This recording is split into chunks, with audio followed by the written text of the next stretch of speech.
животные. Выходные пахнем, будни дни потные. Орем громче всех, если девочки симпотные. Школы не хотели тебя видеть, не ебать, что тебе надо сидеть с двумя братьями и шлепки. Единственная обувь по размеру и цела.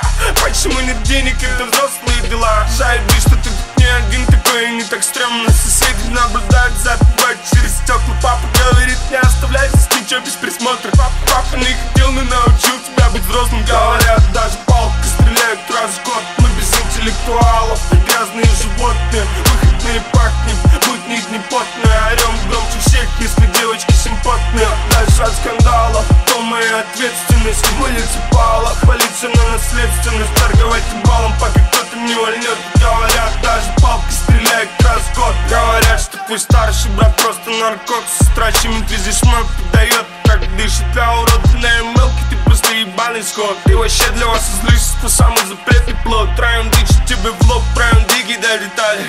Твои пальцы дикие, нам все, чего не дали. Бедность обратная сторона медали. Эти пальцы тихие, ведь уже нас видали. Говорят, даже палкой стреляют раз в год. Мы без интеллектуалов и грязные животные. Выходные пахнем, будни дни потные. Орем громче всех, если девочки симпотные. Дальше от скандалов, то моя ответственность. Улица пала, хвалиться на наследственность. Торговать балом, пока кто-то не вольнет. Говорят, даже палкой стреляют раз в год. Говорят, от двух хапок вдвойне больше прет. Говорят, почти не слышно, что твой пахан орет дома. Говорят, брак и семья дешевый трёп. Говорят, что тот, кто учился, долбоёб. И нам нужен только счёт, ювелирка и мобилы. Смотри, это деньги, сука, чё, кто тут дебилы?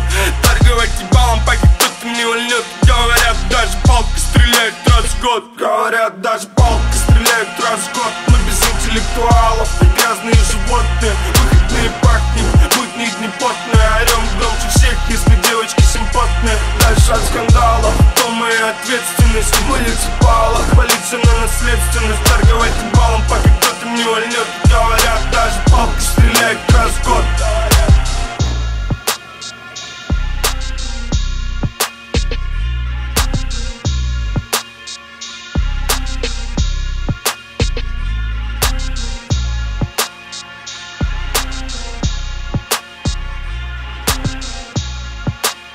Самый большой страх это самостоятельно. У меня никаких страхов, кстати, заниматься, начать бить жену, как раньше. Но просто проблема, домашнее насилие это исключительно проблема бедного населения, верно?